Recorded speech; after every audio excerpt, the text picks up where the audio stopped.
I spar with guys all the time who are faster or maybe have more power or, a little more agile or flexible or, but look, I am who I am, whatever. But I mean, I don't know what was our original point. I think you're right. It's just the comparison athleticism game. Yeah, you know what I mean? You are right about that. There's a good point about being, you have the mental game and that's part of being an athlete. Like what Strickland said. Yeah. 30% mental, 7% skill. And I mean, and that's what makes me a good mountain biker is, again, the fear threshold. It's like I don't have a lot of it. Oh my goodness, dude. Just, Adam complimented himself. That's crazy. Well, I'm confident in that regard, definitely not fighting. I mean, fighting is a different thing, but I'm mountain biking long enough to where I feel a little confident about, tooting my own horn a little bit. Sure. But I think everyone has the need to feel like importance. You know what I mean? Yeah. Like we could go in humility, and I think it's very important, obviously. Yep. I think it's one of the most important traits to be humbled and to have that humility. But at the same time, I mean, you have to self-talk yourself. Like you are what you say about yourself, man. You are your thoughts. Yeah. That's why I think it's so important. And which brings me to another thing where when I talk about myself, dude, I joke around, I make fun of myself. Yeah. Kind of all the time, honestly. But then it's with intention. Mm-hmm. It's when, this is a funny thing. Mm-hmm. You know what I mean? Yeah. It's like, I do it all the time, dude, with my friends. But hearing like the language, there's a balance to it too. It's a mindset thing. If you overdo it, it's a self-fulfilling prophecy because you're speaking it into existence. One of those and what's funny is I used to think that was so woo-woo. It was like, what do you mean? You're like throwing out there in the universe. I don't think so anymore because I'm in that self-improvement space. Yeah. And I'm all about mindset. I'm all about principles. I'm all about philosophy. I'm all about the mindset. Yeah. Right? Like believing in higher power and stuff like that. I mean, when you put positive energy into the universe, I've heard that before. I think it's a little analogous, Sure. And I think there's definitely science behind that, because you get back what you put out, it's the whole karma thing. But no, I think that's totally right, completely. Yeah. But yeah, I mean, but athletic, a portion of athleticism being mental. That's huge. And it has nothing to do with your, physicality or whether or not you're flat-footed or skinny or, a little overweight. It's just like having a good mental game is part of being an athlete. So it's a good point. Yeah. Especially at like, this is a big topic every time we talk, especially at our age, right? Mm-hmm. That's why I think, number one, I think that's why I believe it was our first podcast that was like a banger. It was titled Doing Martial Arts at the Age of 40 or something like that. 40s, I think a lot of people could relate to that and a lot of beginners. And mind you guys, I just want to let you know that it's never too late, right? It's not. No. It's never too late. I mean, this guy is doing the most extreme stuff. That's why I respect it so much. I see it from a different view than you do. Like to you have a subjective point of view of it. And then sometimes I notice that you'll sell yourself short, which is understandable. Like I'm the same way.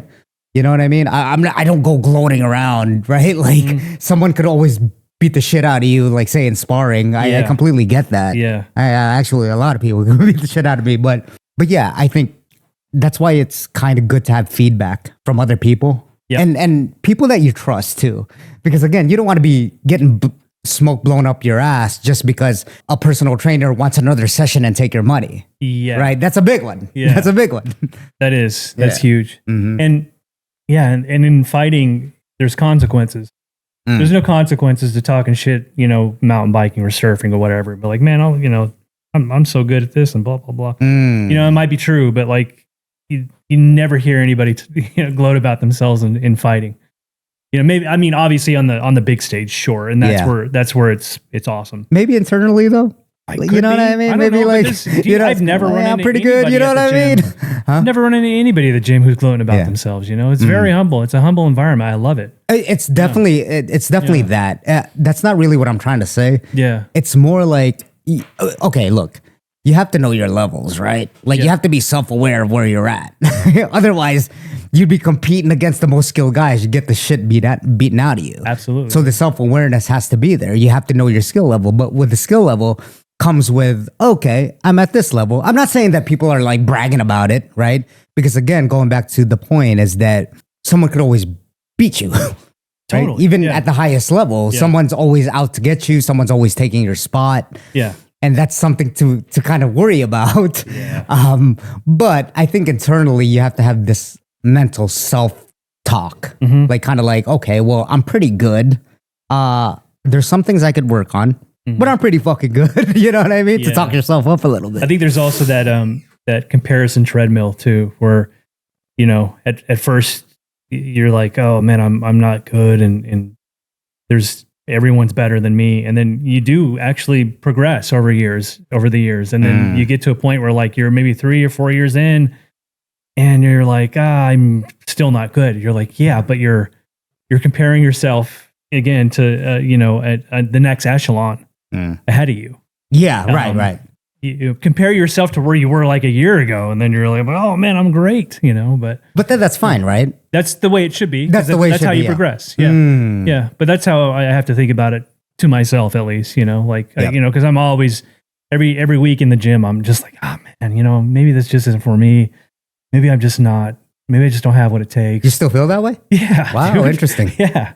Absolutely. Yeah. And I probably always will, you know? Yeah, sure. And dude, and as you age, you know, that, I mean, we're not getting any younger, you know, we could do a podcast 4 years from now and we'll be doing martial arts in your 50s. That'll be the topic, you know? Yeah, right. So it's just like, yeah, you know, but I'll probably just keep doing it, you know, whatever, unless I get injured or hurt in some way. I hope not. But yeah, man, I question myself every day, but like you said earlier, you know, rewinding this a little bit, I've made a lot of progress with I've noticed it with defense, because I just don't get hit a lot anymore. And I know.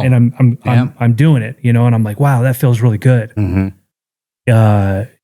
Feels great, actually, you know. And it's like I'm not kicking anyone's ass, obviously.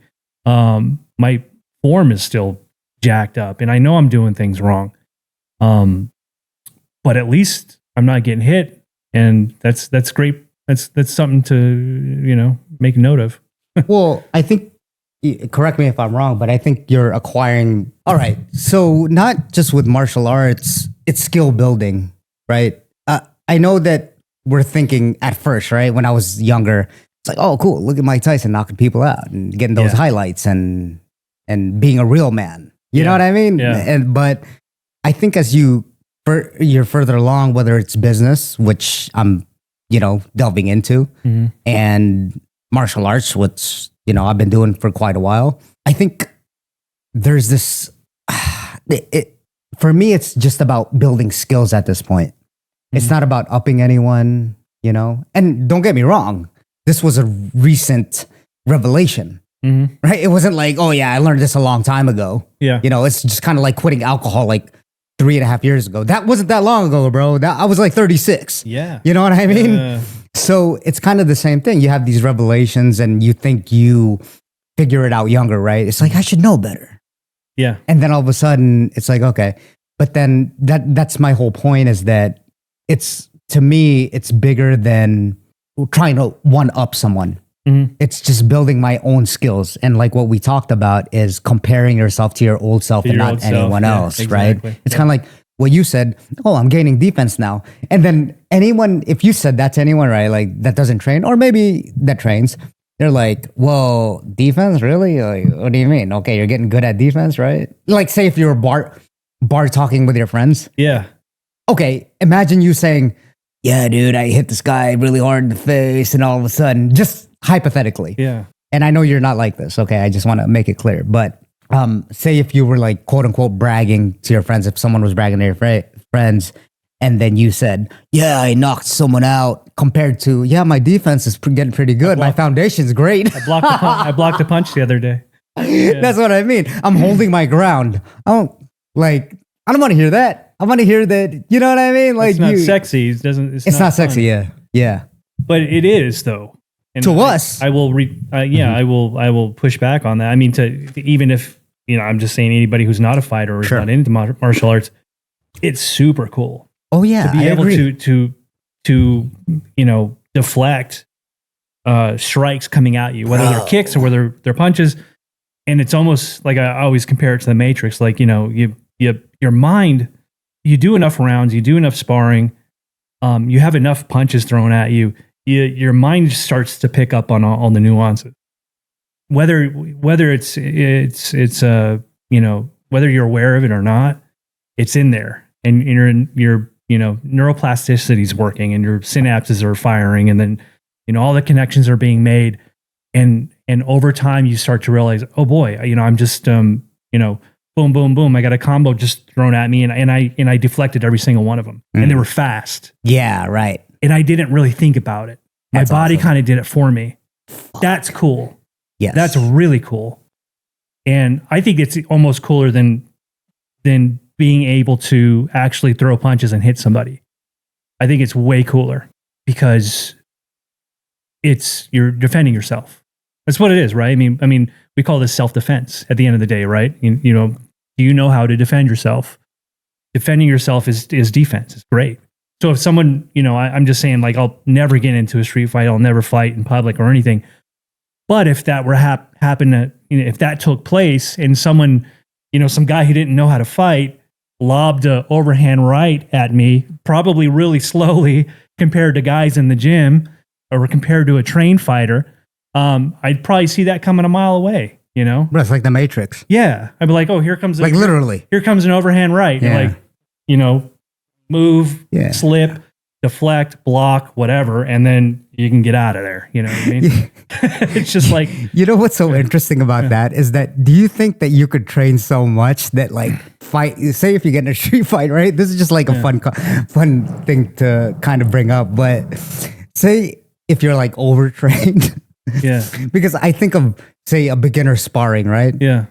It's great that they're there, but then they do all this weird shit that you're not used to, you know, going with advanced people. Now they're doing all this weird shit, and then they hit you with just, and then think about going with, say, if you get in a street fight like you were talking about, and then you were going with like a hefty, he has just natural power, right? Sure. Yeah. It's just like a big dude. Yeah. And then he has this awkward thing where normally you'd see a cue in the shoulder, but then he delays it like 2 seconds because he just doesn't know how to throw a punch. Right. And then it hits you in the jaw. You know what I mean? Yeah. Because you're taken out of your element. Yeah. No, that makes a lot of sense. Because, like, I mean, dude, like, getting into a fight in public, there's no ref, there's no shin guards, there's no gloves, there's no mat. You know, I mean, all of the controlled elements that you're used to when you are training are gone. Yeah. So anything can happen. Totally, you're right. Yeah. But I don't know. I mean, it's the best you can do, I guess. Yeah. Dude, let me ask you. So, sticking to obviously martial arts, what is one or two, or, you know, name them, whatever, are some of the self beliefs that you destroyed doing martial arts for how many years you've been doing it? Self-limiting beliefs that you had before, but now that, mind you, I have to keep saying this because I think it's incredible what the body can do. Yeah. And due to my own limitations, like, you know, I used to think, I mentioned this to Jerry, I used to think that, I'm like, I thought this all the time. It's like, damn, I'm getting older. I'm 40. Oh my goodness. And then you hear just people talk about, like, yeah, you know, my back started going out when I'm 40. You start to feel it when you're 42. Bro, I feel better than I ever have. And yes, maybe that's due to me working out and strengthening my bones, you know, like lifting and being active with my body where it's not just frail, right? But yeah, I had, so that's one of mine. Right? Like, that's an example, is that, oh my goodness, I'm getting older. I must be getting more frail. But then, like I said, it's like, dude, are you kidding me? Like, I feel better than I did at 21 because I was just a fucking drunk. Right. Right? Yeah. Yeah. What's a few of yours? That, for sure. The ability of my body to perform at this age. But I think, like, you know, age is a thing. It's a bit of a social construct as well. Because when I think of 40s and I think of 50s and then 60s, you know, the people that I know, I would say I would compare those ages with my parents, you know, I mean, because I saw my parents in their 40s and 50s and 60s, now 70s. And that's what I think that age is going to be like. And it's not, you know, it's a generational thing. In our parents' generations, the boomers, they weren't physically active. They just weren't. That's I agree. That's statistical. Mm-hmm. Yeah, sure. I mean, they just weren't physically. It's in active. the numbers. Yeah, yeah, and maybe they were in their younger age, but once they got into the ages in which you and I are at now, I mean, they probably just hung it up. But that's one basis for comparison, and I don't, and that's a lie that kind of that your mind will tell you is like, no, your parents weren't doing this when they were 40 and 50, and like that doesn't matter.